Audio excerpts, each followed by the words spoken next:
मेघालय के राज्यपाल का कंडेला में भव्य स्वागत। जींद। मेघालय के राज्यपाल सत्यपाल मलिक ने सक्रिय राजनीति में आने के दिए संकेत। कहा 6 महीने बाद पद से हो जाऊंगा रिटायर, उसके बाद लोगों को जोड़ने के लिए उत्तर भारत में कैंपेन करूंगा। कहा किसानों को जागरूक करूंगा, किसी के पीछे दौड़ने की बजाय खुद की सरकार बनाए। कहा किसानों को दिल्ली में अपना राज बनाने के लिए सबको जागरूक करूंगा, ताकि इन लोगों से हमें कुछ न मांगना पड़े बल्कि ये लोग हमसे कुछ मांगे, इसलिए अपना राज बनाना पड़ेगा।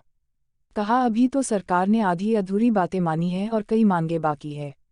कहा एमएसपी इसलिए लागू नहीं हो रही है क्योंकि प्रधानमंत्री का एक दोस्त है जिसका पानीपत में 50 एकड़ में एक गोदाम है जिसको तीनों कृषि कानूनों से पहले बनाया गया था, उसको सस्ता गेहूं चाहिए।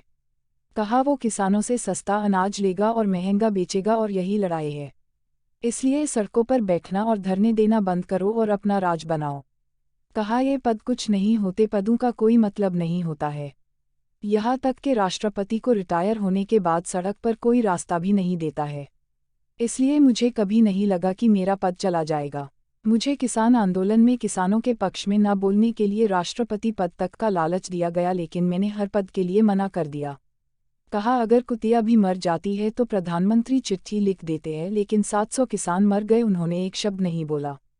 26 जनवरी को लाल किला विवाद पर कहा किसानों ने कुछ गलत नहीं किया, निशान साहिब का ही झंडा फहराया है। निशान साहिब सिखों की कुर्बानी की निशानी है। कहा जब राकेश टिकैत रोए थे और मुजफ्फरनगर में अगले दिन महापंचायत रखी गई थी तब मैंने ही अमित शाह से टिकैत की बात करके मामला शांत करवाया था। कहा अमित शाह ने राकेश टिकैत की गिरफ्तारी नहीं करने का भरोसा दिया था, जिसके बाद मामला शांत हुआ।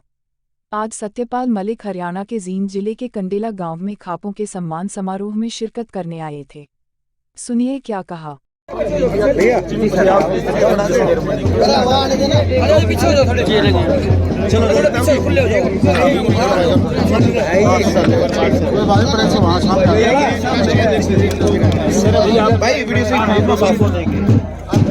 मिनिस्टर को काफी कुछ कहा है। आपको कभी नहीं लगता कि जिस सिस्टम में मतलब आप जिस सिस्टम में हैं तो केवल मीडिया चिंता कितनी भी किसानों की और किस तरह जो है आपने फाइट ले आराम से आपको नहीं लगा कि जिस तरह लोग चुप थे, जिनकी जिम्मेदारी थी बोलने की, वो लोग वीडियो अच्छी आएगी जी भाई मोबाइल थोड़ा नीचा कर ले।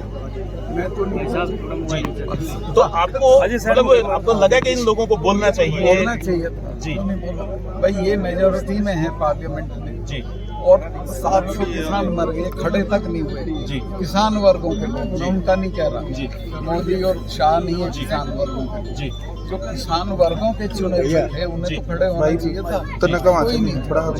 सर देश के लिए किस पार्टी को फिट मानते हैं आपकी नजरों में? अभी तक कोई है ऐसा कोई जो देश को आगे ले जा सके, किसानों को आगे ले जा सके? मैं सिर्फ ये कह रहा हूँ किसानों को ये सीखना चाहिए कि वो अपना राज बनाएं, अपने वर्ग के लोगों को चुन के भेजें और अपनी सरकार बनाएं ताकि मांगना ना पड़े, उनसे लोग मांगे। जिस पार्टी के बैनर ये हो जाएगा बैनर तो यहाँ जब देखिएगा आप,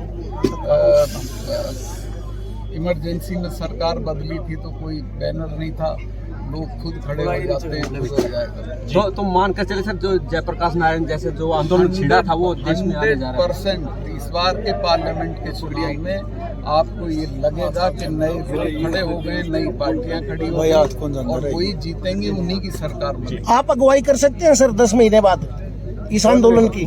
मैं कर तो सकता हूँ, पर मैं अच्छी बात पीछे कर लेना, जो भी अगुवाई होगी मैं उसमें शरीक रहूंगा। सर अगर लोग आपके पास आते हैं, पॉलिटिकल पार्टीज आपके साथ पास आती हैं 2024 के पार्लियामेंट चुनाव में, क्योंकि बड़ा चुनाव दिल्ली का होता है, तब आप you will lead from the front. जब आएगा तब मैं इसका जवाब दूंगा। तो ये मान के चले कि आने वाले चुनाव में किसानों की आने वाले अहम चुनाव भूमिका में गवर्नरशिप खत्म होने वाली है मेरी 7-8 महीने में, पूरी ताकत लगा के पूरे उत्तर भारत में कैंपेन करूंगा और इनको भगाऊंगा। ठीक है भैया। आपके शहर की ताज़ा तरीन खबरों के लिए बने रहिए द DLT न्यूज़ के साथ। जी हाँ, लाइक, सब्सक्राइब व आइकॉन बेल पर क्लिक करना ना भूले।